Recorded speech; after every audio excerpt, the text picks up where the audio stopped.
Hello viewers, welcome to my channel. আজকে আমরা শিখব মাত্র 5টি স্ট্রাকচার ব্যবহার করে কিভাবে আপনি ইংরেজিতে অনর্গল কথা বলবেন। আজকের ভিডিওটা এতটাই গুরুত্বপূর্ণ হতে যাচ্ছে, সম্পূর্ণ না দেখলে বুঝতে পারবেন না। তাই আমি আপনাদেরকে রিকোয়েস্ট করব ভিডিওটা পুরোটা ইনডুপ দিয়ে দেখুন আর এই 5টি স্ট্রাকচার শিখে রাখুন। আশা করি ইংরেজিতে কথা বলতে আর কখনো আপনার সমস্যা হবে না। তাহলে চলুন শুরু করা যাক। প্রথমেই আছে কোনো কিছুর উদ্দেশ্যে রওনা হওয়া। এটাকে আমরা কিভাবে করব? এটাকে আমরা করব লিভ ফর দিয়ে। তাহলে লিভ ফরের বাংলা কি হলো? উদ্দেশ্যে রওনা হওয়া, মানে কোনো কিছুর উদ্দেশ্যে রওনা হওয়া। তাহলে যদি আমি বলি আমি আগামীকাল ঢাকার উদ্দেশ্যে রওনা হব, এটাকে আমরা কিভাবে ইংরেজিতে বলবো? I will leave for Dhaka tomorrow.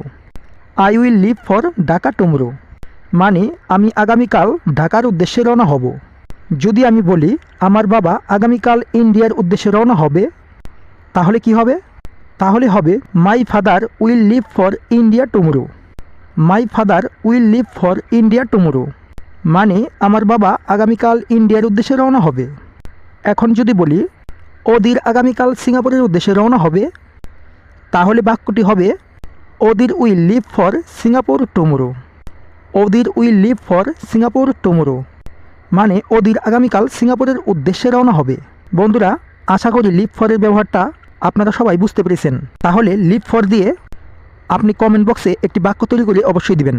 দ্বিতীয় স্ট্রাকচারটা দেখি। কোনো কিছু করতে থাকবো, কোনো কিছু করতে থাকবো, যেতে থাকবো, খেতে থাকবো, ঘুমাতে থাকবো। এই যে আমরা করতে থাকবো, ঘুমাতে থাকবো, যেতে থাকবো, এগুলোকে আমরা কিভাবে করব? এই স্ট্রাকচারটা হবে keep plus verb plus ING. যেমন আমি করতে থাকবো, কিপ ডুইং। কিপ ডুইং মানে আমি করতে থাকবো। তাহলে যদি বলি যেতে থাকবো, তাহলে হবে কিপ গুইং। Keep going. যদি বলি খেতে থাকবো, কিপ ইটিং। কিপ ইটিং মানে আমি খাইতে থাকবো। যদি বলি পড়তে থাকবো, তাহলে হবে কিপ রিডিং। Keep reading. আবার যদি বলি আমি ঘুমাতে থাকবো, তাহলে হবে কিপ স্লিপিং। Keep sleeping. বন্ধুরা, আশা করি বুঝতে পেরেছেন। যদি সত্যি বুঝে থাকেন, তাহলে আমি যাইতে থাকবো এর ইংরেজি কী হবে, আমি খেলতে থাকবো এর ইংরেজি কী হবে, অবশ্যই কমেন্ট বক্সে জানাবেন। দ্বিতীয় স্ট্রাকচারটা দেখি। কোনো কিছু করে লাভ নেই, এটাকে আমরা কিভাবে বলবো? It's no use. It's no use মানে কোনো কিছু করে লাভ নেই। তাহলে আমরা যদি বলি লেখাপড়া করে লাভ নেই, গান শুনে কোনো লাভ নেই, ঘুমিয়ে কোনো লাভ নেই, পড়ালেখা করে কোনো লাভ নেই, এই বাক্যগুলো আমরা ইংরেজিতে কিভাবে বলবো? প্রথমে হবে ইটস নো ইউজ প্লাস ভার্বের বেস ফর্ম প্লাস আইএনজি। তাহলে আমরা প্রথমটা দেখি। প্রথমটা ছিল লেখাপড়া করে কোনো লাভ নেই। আমরা এর ইংরেজি কীভাবে বলবো? It's no use studying. It's no use studying. আর যদি বলা হয় গান শুনে কোনো লাভ নেই, it's no use listening to music. It's no use listening to music, মানে গান শুনে কোনো লাভ নেই। যদি বলা হয় ঘুমিয়ে কোনো লাভ নেই, তাহলে হবে it's no use sleeping. It's no use sleeping. কান্নাকাটি করে কোনো লাভ নেই। It's no use crying. It's no use crying. লেখালেখি করে কোনো লাভ নেই। It's no use writing. It's no use writing.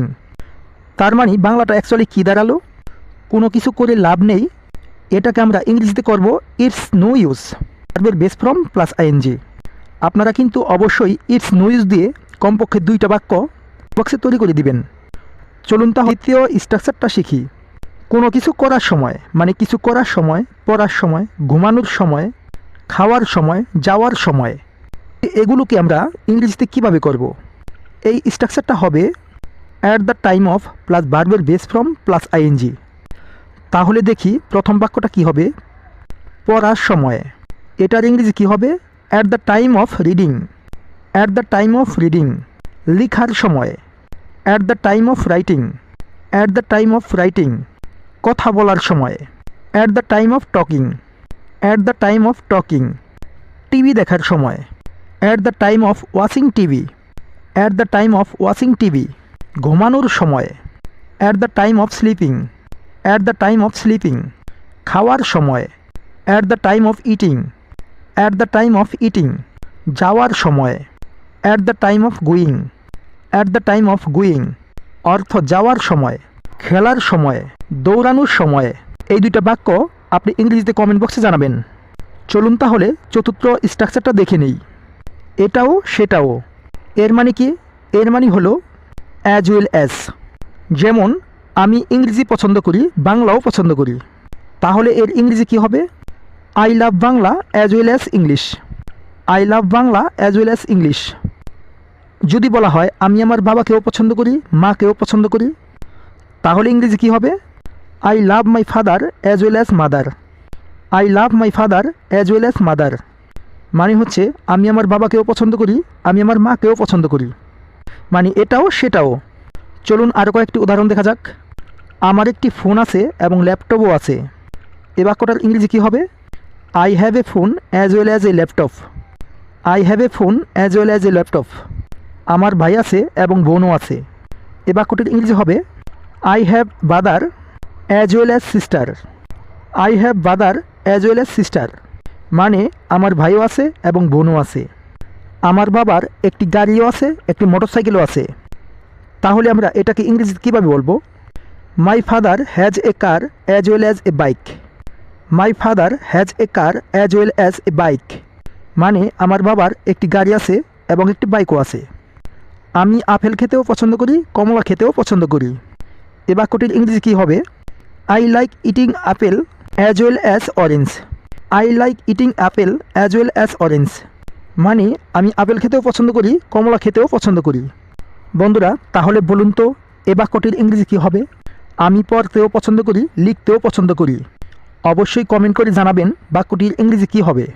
আর সেই সাথে সাথে ভিডিওটা যদি আপনাদের ভালো লাগে অবশ্যই একটা লাইক করে দিন আর বন্ধুদেরকে শেয়ার করে দিন, যাতে করে বন্ধুরাও শিখতে পারে। আজকে এখানেই বিদায় নিচ্ছি। ধন্যবাদ সবাইকে।